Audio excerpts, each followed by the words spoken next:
Hello बच्चों, मैं पूजा चौधरी आज की कक्षा में आप सबका स्वागत करती हूं। बच्चों, हम कक्षा 10 के सामाजिक विज्ञान को पढ़ रहे हैं और इसके अंतर्गत आज हम समकालीन भारत भाग 2 को प्रारंभ करने जा रहे हैं, जो कि भूगोल विषय की पाठ्य पुस्तक है। इस पुस्तक में भारत के भूगोल के बारे में जानकारी दी गई है, यानी कि इस पुस्तक के माध्यम से हम भारत के भौगोलिक स्थिति के बारे में ज्ञान प्राप्त करने वाले हैं। इस पुस्तक में कुल 7 अध्याय हैं जो कि भारत के भूगोल की जानकारी देने वाले हैं। आज हम हमारी इस पुस्तक के पहले अध्याय को प्रारंभ करने वाले हैं, जिसका नाम है संसाधन एवं विकास, और इसका भी आज हम प्रथम भाग पढ़ने वाले हैं, जिसका नाम है संसाधन एक परिचय। तो शुरू करते हैं अध्याय 1 का भाग 1। बच्चों, हम सभी जानते हैं कि भूगोल सामाजिक विज्ञान का एक महत्वपूर्ण हिस्सा है, लेकिन भूगोल का शाब्दिक अर्थ क्या होता है और इसकी परिभाषा में कौन से तत्व शामिल होते हैं। तो हम कहेंगे भूगोल शब्द अंग्रेजी के ज्योग्राफी शब्द का हिंदी रूपांतरण है, और इसके अंतर्गत हम क्या पढ़ते हैं, तो हम कहेंगे भूगोल विषय के अंतर्गत हम देखते हैं कि पृथ्वी के धरातल, उसके स्वरूप, उसके भौतिक लक्षण, जलवायु, उत्पादन, जनसंख्या, पर्यावरण और उसकी समस्याओं के बारे में ज्ञान प्राप्त किया जाता है। यानी कि पृथ्वी के धरातल की सभी जानकारियों को हम भूगोल विषय के अंतर्गत पढ़ते हैं, लेकिन इस पुस्तक में हम भारत के भूगोल की जानकारी प्राप्त करेंगे। तो शुरू करते हैं। आगे बढ़ते हुए अध्याय 1 में हम संसाधनों के बारे में जानकारी प्राप्त करने वाले हैं। संसाधन क्या होता है, तो अंग्रेजी भाषा में संसाधनों को रिसोर्सेज कहते हैं, और इसका अर्थ यह है कि प्रकृति में विभिन्न प्रकार की वस्तुएं पाई जाती हैं और मनुष्य अपने आर्थिक विकास के लिए, अपनी अर्थव्यवस्था को गति देने के लिए इन वस्तुओं का प्रयोग करता है, और इनका उपयोग या इनका सदुपयोग धीरे धीरे समय के साथ बढ़ता हुआ जाता है। तो हम कहेंगे प्रकृति में उपलब्ध सभी वस्तुएं जो मनुष्य की आवश्यकता को पूरा करती है संसाधन कहलाती हैं, लेकिन यह संसाधनों की एक सामान्य परिभाषा है। जब हम कक्षा 10 में आ गए हैं तो इसमें कुछ और चीज़ें भी शामिल हो जाएंगी जो हमें संसाधनों को और भी गहराई से समझने के लिए बताती हैं। यानी कि आवश्यकताओं की पूर्ति करने के साथ साथ हम कहेंगे इसमें यह भी शामिल हो जाता है कि यह वस्तुएं जो हैं वह तकनीक के माध्यम से और भी विकसित की जाती हैं। यानी कि मनुष्य के पास में वह तकनीक उपलब्ध होती है जिसके माध्यम से वह प्रकृति में उपलब्ध वस्तु को अपने लिए उपयोगी बनाता है। साथ ही साथ ये वस्तुएं आर्थिक रूप से संभाव्य भी होती हैं और सांस्कृतिक रूप से मान्य भी होती हैं। वे वस्तुएं संसाधन बन जाती हैं। यानी कि हमने कहा कि वे सभी वस्तुएं संसाधन कहलाती हैं जो मनुष्य की आवश्यकताओं को पूरा करती हैं। दूसरा, वह आर्थिक रूप से संभाव्य होती हैं। तीसरा, वह तकनीक के प्रयोग के माध्यम से उस वस्तु को बनाया जाता है। और चौथा, ये वस्तुएं सांस्कृतिक रूप से मान्य भी होती हैं। ये चारों विशेषताएं जो हैं संसाधन की परिभाषा में हम पढ़ने वाले हैं। यानी कि संसाधन या अंग्रेजी में रिसोर्सेज क्या होते हैं, हमारे पर्यावरण में उपलब्ध प्रत्येक वस्तु जो हमारी आवश्यकताओं को पूरा करने में उपयोग की जाती है। यानी पहली चीज़ हो गई कि आवश्यकताओं की पूर्ति करती हैं, और जिसको बनाने के लिए क्या उपलब्ध होती है, हमारे पास में तकनीक उपलब्ध होती है, जिसे हम प्रौद्योगिकी भी कह सकते हैं। तो दूसरी चीज़ शामिल हो गई संसाधन में तकनीक का उपलब्ध होना जो आर्थिक रूप से संभाव्य होती है, और यह तीसरी विशेषता इस परिभाषा में शामिल हो जाती है। और चौथी विशेषता है सांस्कृतिक रूप से मान्यता प्राप्त हो जाना। तो इन चारों विशेषताओं के साथ में हम कह सकते हैं कि प्रकृति में उपलब्ध वस्तु को संसाधन के रूप में मान्यता प्राप्त हो जाती है। तो इस प्रकार से यह संसाधन की परिभाषा थी। आगे बढ़ते हैं। हमारे पर्यावरण में उपलब्ध वस्तुओं की रूपांतरण प्रक्रिया प्रकृति, प्रौद्योगिकी, संस्थाओं के पारस्परिक क्रियात्मक संबंध में निहित होती है। यानी कि प्रकृति और अर्थव्यवस्था और संस्कृति और प्रौद्योगिकी, ये चारों ही आपस में जुड़े हुए हैं। इनका अंतर संबंध एक दूसरे से पाया जाता है। मानव या मनुष्य प्रौद्योगिकी अथवा तकनीक द्वारा प्रकृति के साथ क्रिया करता है और अपने आर्थिक विकास की गति को तेज करने के लिए संस्थाओं का निर्माण करता है। तो इस प्रकार से हम क्या कहेंगे कि मनुष्य प्रकृति में मौजूद वस्तुओं का तकनीक के माध्यम से प्रयोग करता है। यानी कि मनुष्य प्रकृति अथवा भौतिक पर्यावरण की जो भी वस्तुएं हैं उनको बनाने के लिए किसका प्रयोग करता है? प्रौद्योगिकी या तकनीक का प्रयोग करता है। और जब ये वस्तुएं बन जाती हैं तो अपनी आर्थिक स्थिति को गति देने के लिए वह कुछ संस्थाओं का निर्माण भी करता है। तो इस प्रकार से हमने इन तीनों के अंतर संबंध को जाना कि प्रकृति, प्रौद्योगिकी और संस्थाएं आपस में जुड़ी हुई हैं, जिनसे कि संसाधनों का निर्माण होता है। तो हम कहेंगे प्रकृति, प्रौद्योगिकी और संस्थाएं जो हैं, इन तीनों के बीच में अंतर संबंध पाया जाता है, इन तीनों के बीच में जुड़ाव पाया जाता है और इसी के माध्यम से संसाधनों का निर्माण होता है। संसाधन मानवीय क्रियाओं का परिणाम है। यानी कि प्रकृति में जो भी वस्तुएं पाई जाती हैं उनको तभी हम उपयोग में ले सकते हैं जब मानव उसके लिए कुछ प्रयत्न करते हैं। तो इस प्रकार से मानव की क्रियाओं का ही परिणाम है कि संसाधनों का निर्माण होता है। दूसरी बात जो हम यहाँ जानेंगे वह यह है कि मानव पर्यावरण में पाए जाने वाले पदार्थों को संसाधनों में बदलते हैं या परिवर्तित भी करते हैं और फिर उन्हें वह प्रयोग करते हैं। तो इस प्रकार से हम क्या कहेंगे? मानव ही वह प्राणी है जो कि प्रकृति में या पर्यावरण में जो भी वस्तुएं पाई जाती हैं उनको वह संसाधनों में परिवर्तित करता है। तो इस प्रकार से मानव जो वह समझदार या बुद्धिमान प्राणी है जो कि प्रकृति की वस्तुओं को अपने लिए सदुपयोग कर सकता है और उनका प्रयोग वह तकनीक और अर्थव्यवस्था को गति देने के लिए संस्थाओं के निर्माण के द्वारा करता है। आगे बढ़ते हैं। अब हम जानने वाले हैं कि संसाधनों का वर्गीकरण किस प्रकार से किया जाता है। यानी कि भूगोल विषय के अंतर्गत संसाधनों का वर्गीकरण कौन से तरीकों से किया जाता है, किन आधारों पर किया जाता है। तो हम कहेंगे संसाधनों का वर्गीकरण भी विभिन्न प्रकार से पाया जाता है और उसके मुख्य जो आधार है वह 4 आधार हैं। तो पहला आधार जो है वह है उत्पत्ति के आधार पर संसाधनों का वर्गीकरण।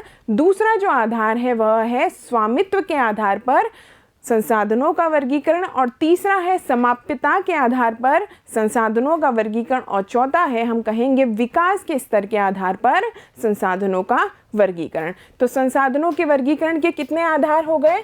तो बच्चों हम कहेंगे 4 आधारों पर संसाधनों का वर्गीकरण किया जाता है। और सबसे पहला जो आधार है वह है उत्पत्ति के आधार पर संसाधनों का वर्गीकरण, जिसमें हम 2 भाग देखते हैं। पहला है जैव संसाधन और दूसरा है अजैव संसाधन। तो यह 2 आधार आपको किसके आधार पर मिल रहे हैं? उत्पत्ति के आधार पर संसाधनों के वर्गीकरण में देखने को मिलते हैं। दूसरा जो आधार है वह है समाप्यता के आधार पर संसाधनों का वर्गीकरण। यानी कि कुछ संसाधन जो हैं वह समय के साथ स्वतः समाप्त हो जाते हैं और उनके निर्माण में हजारों लाखों वर्ष लग जाते हैं, लेकिन कुछ संसाधन जो है वह पुनः उत्पन्न किए जा सकते हैं और उन्हें हम नवीकरणीय संसाधन कहते हैं। तो पहला समाप्यता के आधार पर वर्गीकरण में नवीकरणीय संसाधन और फिर हम कहेंगे अनवीकरणीय संसाधन, जिन्हें कि वापस नहीं बनाया जा सकता, हजारों लाखों वर्षों में वह बनते हैं। फिर हम बात करेंगे तीसरा आधार संसाधनों के वर्गीकरण का, वह है स्वामित्व के आधार पर संसाधनों का वर्गीकरण। यानी किस वस्तु या किसी संसाधन का स्वामी कौन है उसके आधार पर भी हम संसाधनों का वर्गीकरण देखते हैं, जिसमें हम सबसे पहले कहेंगे व्यक्तिगत संसाधन, उसके बाद में हम बात करेंगे सामुदायिक संसाधन और तीसरा हम बात करेंगे राष्ट्रीय संसाधन और चौथा है अंतर्राष्ट्रीय संसाधन। और जब हम अंतिम प्रकार के वर्गीकरण की बात करते हैं तो यह अंतिम वर्गीकरण है विकास के स्तर के आधार पर संसाधनों का वर्गीकरण, जिसमें हम बात करेंगे संभावी संसाधन, विकसित संसाधन, भंडार और फिर हम बात करेंगे संचित कोश की। तो बच्चों, हमने देखा कि संसाधन क्या होते हैं और संसाधनों का वर्गीकरण कैसे किया जा सकता है। तो संसाधनों के वर्गीकरण के कितने आधार हैं? संसाधनों के वर्गीकरण के 4 आधार होते हैं। अब इन्हीं आधारों को हम उदाहरणों के माध्यम से और भी विस्तार से पढ़ने वाले हैं, जिसमें सबसे पहला है उत्पत्ति के आधार पर संसाधनों का वर्गीकरण। तो बच्चों देखें, उत्पत्ति के आधार पर संसाधनों का वर्गीकरण में पहला वर्गीकरण आ जाएगा जैव संसाधन। तो हम कहेंगे जिन संसाधनों की प्राप्ति जैव मंडल से होती है वे संसाधन कैसे संसाधन होते हैं? जैविक संसाधन कहलाते हैं। तो बच्चों, जैव मंडल क्या होता है? तो हम कहेंगे जैव मंडल में 3 मंडल शामिल होते हैं, जिसमें हम बात कर सकते हैं स्थल मंडल की, जल मंडल की और वायुमंडल की। और इन तीनों मंडल में वे सभी संसाधन जिनमें कि जीवन व्याप्त होता है वे सभी जैव मंडल में आ जाते हैं। तो हम कहेंगे उत्पत्ति के आधार पर जैव मंडल क्या होता है? जैव मंडल में कौन से संसाधन आते हैं? वे संसाधन जो कि जैव मंडल, जिसमें हम स्थल मंडल, वायुमंडल और जल मंडल की बात कर रहे हैं, वहाँ पर सजीव या जीवन व्याप्त वाले संसाधन जो हैं वह जैव संसाधन कहलाते हैं। तो यह है आपका जैव मंडल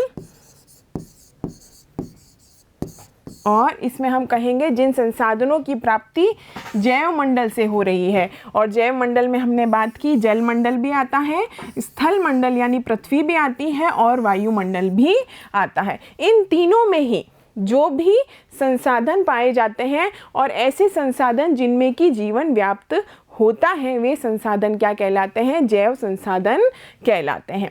तो इनमें जीवन व्याप्त होता है वे जैव संसाधन कहलाते हैं। और यदि हमें जैव संसाधनों का उदाहरण समझना है तो हम कहेंगे प्राणी यानी मनुष्य खुद क्या है? वह जैव संसाधनों में आता है। इसके अलावा पशु भी जैव संसाधनों में आते हैं, वनस्पति भी जैव संसाधनों में ही आती है, मत्स्य भी जैव संसाधनों में ही आती है। और यह सभी कहाँ पर रहते हैं?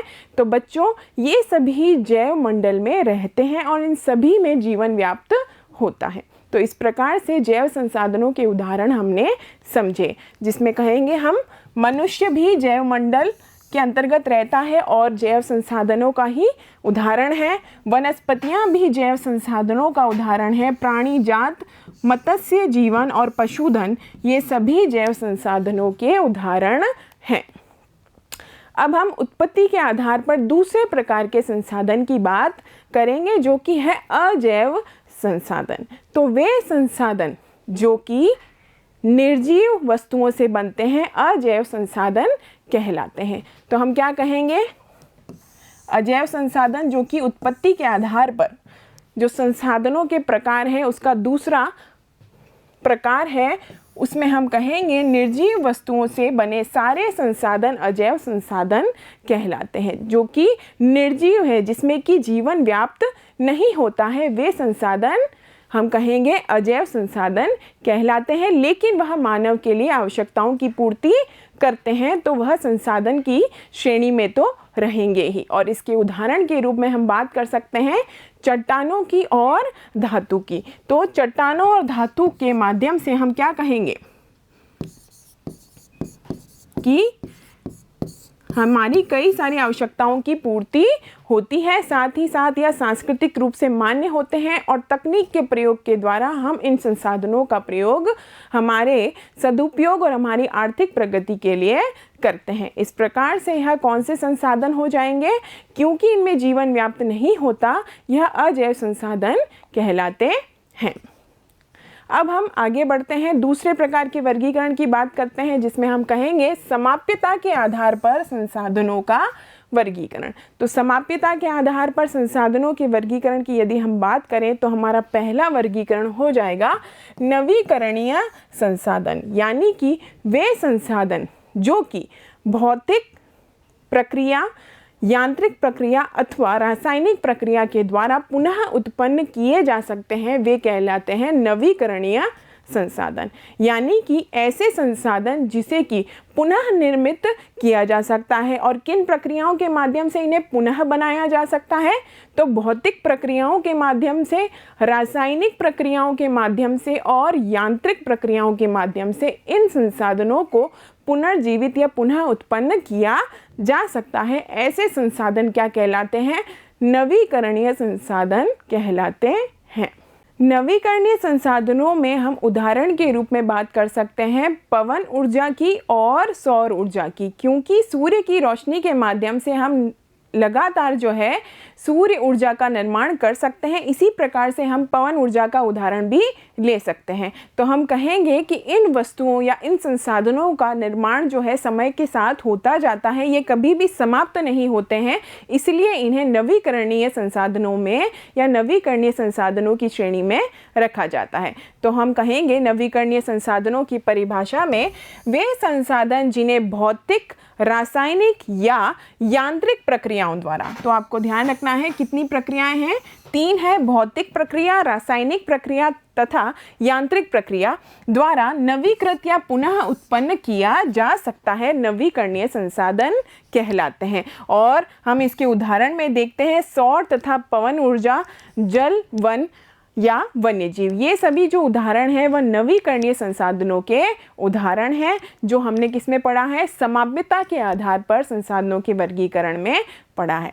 समाप्यता के आधार पर संसाधनों का जो वर्गीकरण है उसमें हम दूसरा भाग देखते हैं अनवीकरणीय संसाधन। तो हमने नवीकरणीय में देखा कि किसी संसाधन का पुनः उत्पन्न करना नवीकरणीय संसाधनों में आ जाएगा, लेकिन अनवीकरणीय संसाधन ठीक इसके विपरीत होते हैं, जिनका निर्माण जो है वापस नहीं किया जा सकता, उनका पुनः उत्पन्न नहीं किया जा सकता, पुनः उत्पादन भी नहीं किया जा सकता किसी भी प्रक्रिया के माध्यम से। तो ऐसे संसाधन जो समय के साथ खत्म हो जाते हैं वह अनवीकरणीय संसाधन कहलाते हैं, और इनको बनने में भी हजारों लाखों वर्षों की प्रक्रिया लगती है। तो वे सभी संसाधन अनवीकरणीय संसाधन कहलाएंगे। तो हम कहेंगे वे संसाधन जो एक बार उपयोग करने के बाद खत्म हो जाते हैं, इन संसाधनों के बनने में भी हजारों और लाखों वर्ष लग जाते हैं, ऐसे संसाधन अनवीकरणीय संसाधन कहलाते हैं। और इसके उदाहरण में बात कर सकते हैं हम कोयले की, इसके उदाहरण में हम बात कर सकते हैं तेल की, और इसके उदाहरण में हम बात कर सकते हैं गैस की। तो तेल, गैस और कोयला जो है वह हजारों लाखों वर्षों की प्रक्रिया के बाद में बनते हैं और यह समाप्त हो जाते हैं। इस कारण इनको कौन सी श्रेणी में रखा गया है? तो बच्चों इसको समाप्यता के आधार पर अनवीकरणीय संसाधनों में रखा गया है। तो आप देख रहे हैं तेल, गैस और कोयला जो है वह अनवीकरणीय संसाधन का उदाहरण होता है, क्योंकि इनको बनने में हजारों लाखों वर्ष लग गए थे और साथ ही साथ यह खत्म भी हो जाते हैं। इनका पुनः उत्पादन या पुनः उत्पन्न इनको किसी भी प्रक्रिया के माध्यम से नहीं किया जा सकता, और यह सीमित मात्रा में भी होते हैं। अब हम तीसरे प्रकार के आधार की बात करेंगे, जो संसाधनों का वर्गीकरण है, जिसमें हम बात करेंगे स्वामित्व के आधार पर संसाधनों का वर्गीकरण। यानी कि किसी भी संसाधन का मालिक या स्वामी कौन है, उस आधार पर हम संसाधनों के वर्गीकरण को पढ़ेंगे। तो इसमें भी हम देखेंगे 4 प्रकार से जो है अलग अलग स्वामित्व संसाधनों का पाया जा सकता है, जिसमें सबसे पहला है व्यक्तिगत संसाधन, उसके बाद में सामुदायिक संसाधन, फिर तीसरा जो है राष्ट्रीय संसाधन और चौथा है अंतर्राष्ट्रीय संसाधन। तो सबसे पहला हम कहेंगे व्यक्तिगत संसाधन। तो व्यक्तिगत संसाधन क्या होते हैं? तो बच्चों हम देखते हैं कि किसी भी संसाधन का मालिक यदि एक व्यक्ति होता है तो वह संसाधन उस व्यक्ति का व्यक्तिगत संसाधन कहलाता है। जैसे आप सभी के हाथ में आप सभी का मोबाइल फ़ोन है और इस वजह से मोबाइल फ़ोन जो है आपका संसाधन है, क्योंकि इसका प्रयोग आप शिक्षा प्राप्त करने के लिए कर रहे हैं। तो संसाधन जो है वह आपकी आवश्यकता पूर्ति कर रहा है, लेकिन उस मोबाइल के स्वामी या मालिक आप स्वयं हैं, इस कारण वह आपका व्यक्तिगत संसाधन बन जाता है। इसी तरीके से हम बात करेंगे सामुदायिक स्वामित्व की। तो किसी भी संसाधन के मालिक या स्वामी यदि कोई पूरा समुदाय होता है तो वह सामुदायिक स्वामित्व कहलाता है। तीसरा, स्वामित्व के आधार पर वर्गीकरण में हम कहेंगे राष्ट्रीय संसाधन।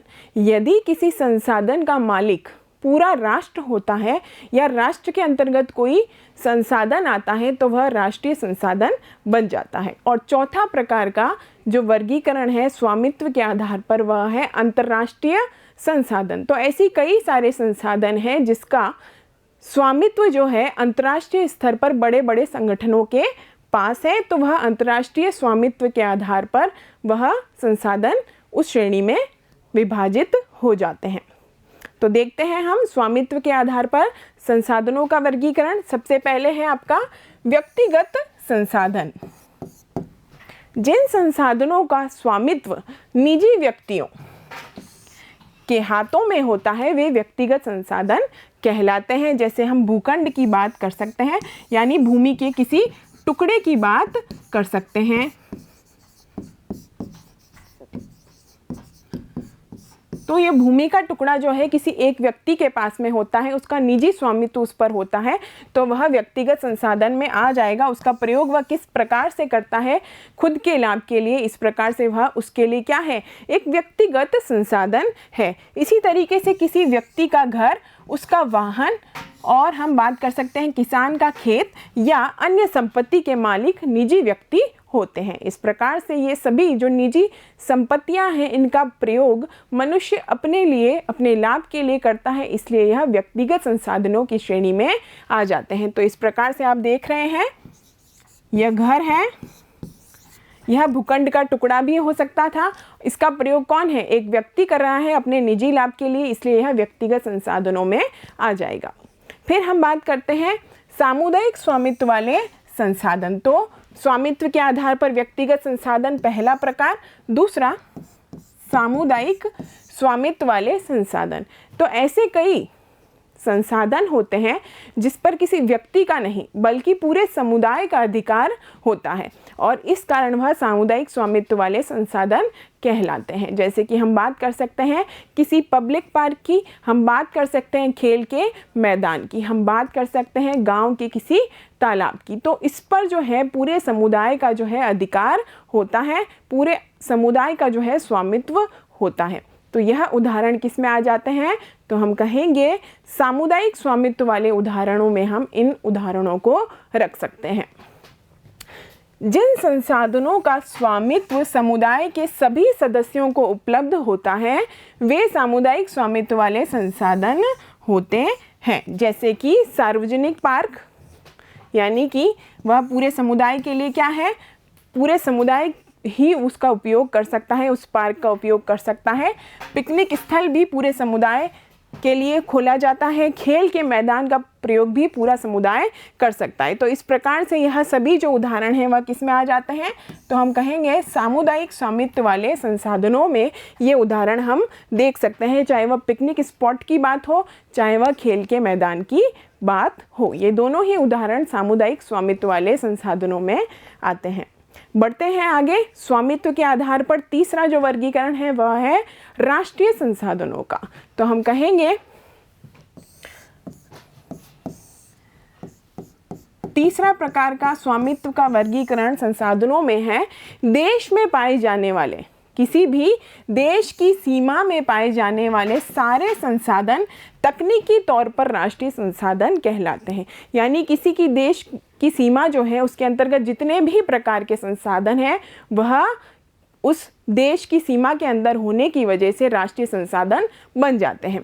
देश की सरकार को कानूनी अधिकार है कि वह व्यक्तिगत संसाधनों को भी आम जनता के हित में अधिग्रहित कर सकती है। यानी कि देश की सरकार जो सर्वोपरि होती है उसको पूरे अधिकार होते हैं कि वह देश के हित में किसी भी व्यक्ति की संपत्ति को भी अपने अधिग्रहण में ले सकती है, अपने नियंत्रण में ले सकती है। जिसका उदाहरण हम कह सकते हैं कि कई बार बड़े बड़े बांधों का निर्माण, बड़े बड़े पुलों का निर्माण या किसी रेलवे लाइन को बिछाने के लिए व्यक्तिगत संपत्ति को भी सरकार अधिग्रहित कर लेती है, अपने नियंत्रण में ले सकती है और उससे वह राष्ट्रीय संपत्ति में शामिल हो जाती है या राष्ट्रीय संसाधनों में शामिल हो जाती है।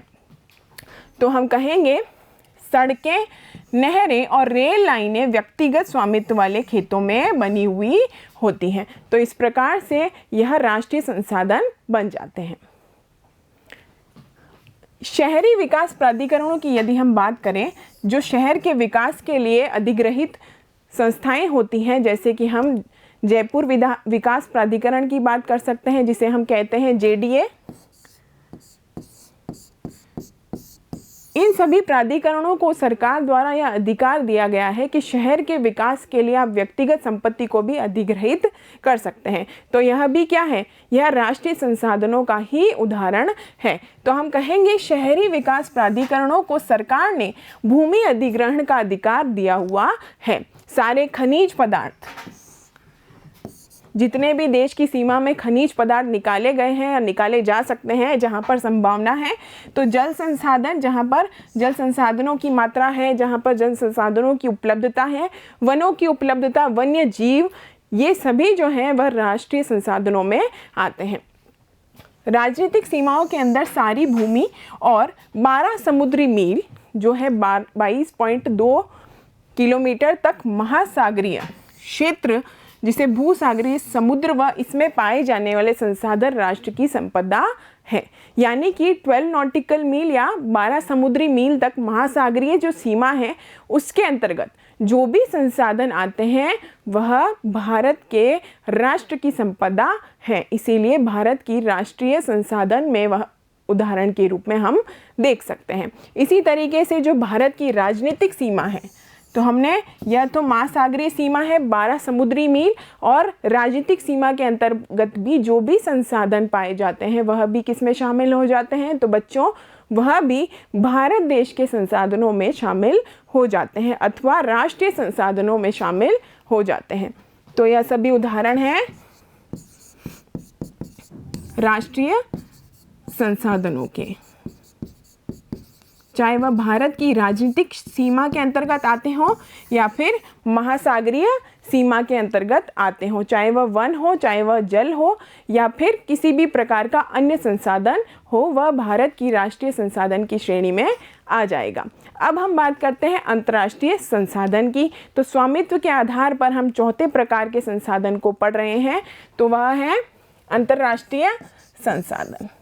तट रेखा से, यानी कि तट, समुद्री तट रेखा से 200 किलोमीटर की दूरी, अपवर्जक आर्थिक क्षेत्र से परे खुले महासागरीय संसाधनों को, यानी कि इस तट रेखा से 200 किलोमीटर की दूरी से परे यानी आगे की खुले महासागरीय संसाधनों को किस में रखा जाता है, अंतर्राष्ट्रीय संसाधन की श्रेणी में रखा जाता है। यानी कि तट रेखा से 200 किलोमीटर की दूरी के बाद में जो सीमा प्रारंभ होती है वह अंतर्राष्ट्रीय संसाधनों की सीमा प्रारंभ हो जाती है। कुछ अंतर्राष्ट्रीय संस्थाएं इन संसाधनों को नियंत्रित करती हैं।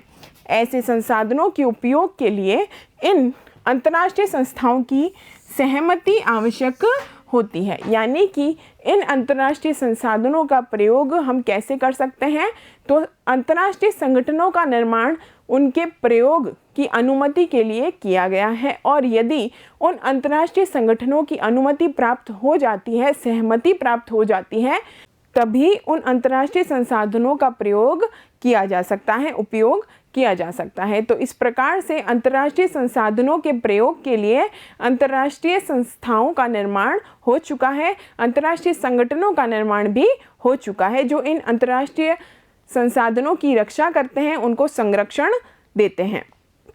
अब हम बात करते हैं हमारे विकास के स्तर के आधार पर संसाधनों के वर्गीकरण की, और उसमें हम सबसे पहले बात करने वाले हैं संभावी संसाधनों की। संभावी संसाधन, संभावी संसाधन का अर्थ क्या है?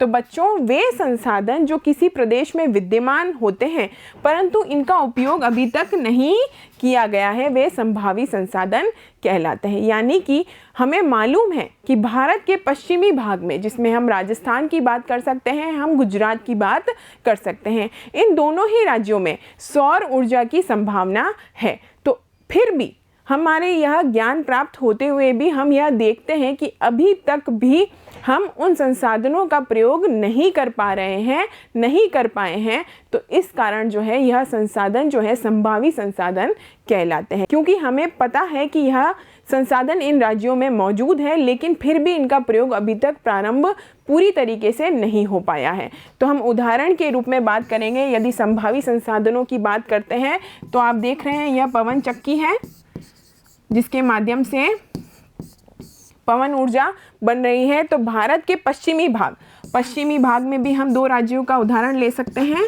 राजस्थान और गुजरात। तो भारत की सरकार को यह ज्ञान है कि पश्चिमी भाग में पवन ऊर्जा की और सौर ऊर्जा संसाधनों की अपार उपलब्धता है, परंतु इनका सही ढंग से विकास अब तक नहीं हो पाया है। इस कारण यह संसाधन किस श्रेणी में आ जाएंगे? तो हम कहेंगे यह संसाधन विकास के स्तर के आधार पर संभावी संसाधनों में आ जाएंगे, जो कि पहला प्रकार है विकास के स्तर के आधार पर संसाधनों का। अब हम बात करते हैं दूसरे प्रकार की, जिसमें हम कहेंगे विकसित संसाधन।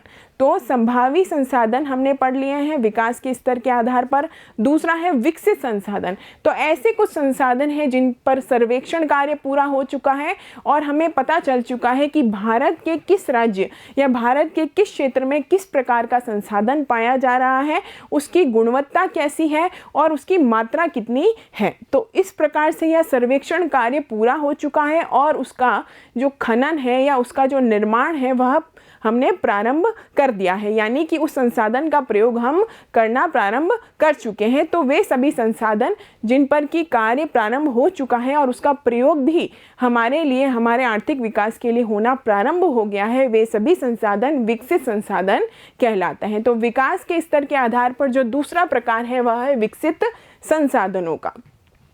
वे संसाधन जिनका सर्वेक्षण किया जा चुका है या सर्वे किया जा चुका है और उनके उपयोग की गुणवत्ता और मात्रा निर्धारित की जा चुकी है, यानी कि वह किस प्रकार का है, उसकी गुणवत्ता कैसी है और वह कितनी मात्रा में उपलब्ध है, विकसित संसाधन कहलाते हैं। जैसे कि हम बात कर सकते हैं कोयला, खनिज और पेट्रोलियम। तो भारत में कौन से राज्य में इनकी उपलब्धता है, कौन से क्षेत्र में इनकी उपलब्धता है, उनकी गुणवत्ता कैसी है और कितनी मात्रा में ये उपलब्ध है, यह सभी भारत की सरकार को इस बारे में पूरी जानकारी प्राप्त है और इसका प्रयोग भी हम संसाधनों के रूप में करना प्रारंभ हो चुके थे। तो इस प्रकार से यह किस श्रेणी में आ गए? तो हम कहेंगे विकास के स्तर के आधार पर या हम कहेंगे विकसित संसाधनों की श्रेणी में आ जाते हैं। तो यह कोयला जो है वह विकसित संसाधनों का एक उदाहरण है।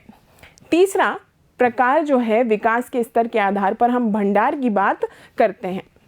भंडार पर्यावरण में उपलब्ध वे पदार्थ जो मानव की आवश्यकताओं की पूर्ति कर सकते हैं परंतु उपयुक्त प्रौद्योगिकी के अभाव में उसकी पहुंच से बाहर है, भंडार कहलाते हैं। जैसे कि हम बात कर सकते हैं जल 2 गैसों हाइड्रोजन और ऑक्सीजन का यौगिक है जिसे ऊर्जा के मुख्य स्रोतों के रूप में प्रयोग किया जा सकता है, लेकिन तकनीकी ज्ञान के अभाव में ऐसा संभव नहीं है। तो इस प्रकार से यह क्या है, यह भंडार की श्रेणी में आ जाएगा, जो विकास के स्तर का तीसरा वर्गीकरण है। तो विकास के स्तर के आधार पर तीसरा वर्गीकरण भी हम जान चुके हैं। हम चौथा वर्गीकरण पढ़ने जा रहे हैं, वह है संचित कोश। तो विकास के स्तर के आधार पर संचित कोश क्या कहलाते हैं, संचित कोश क्या होता है?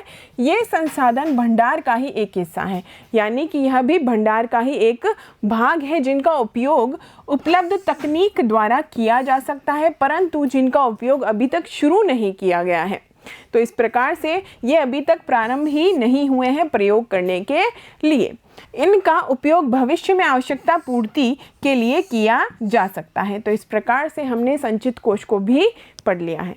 तो बच्चों, प्रथम अध्याय के पहले भाग में हमने संसाधनों का अर्थ जाना, संसाधन क्या होते हैं, साथ ही साथ हमने देखा कि संसाधनों का वर्गीकरण क्या है। संसाधनों का वर्गीकरण हमने 4 भागों में देखा। पहले भाग में उत्पत्ति के आधार पर, दूसरा समाप्यता के आधार पर, तीसरा स्वामित्व के आधार पर और चौथा विकास के स्तर के आधार पर संसाधनों का वर्गीकरण हमने इस भाग में समझा है।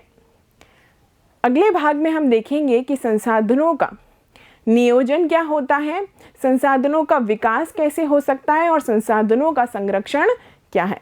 तो मिलते हैं इसी अध्याय के अगले भाग में। धन्यवाद।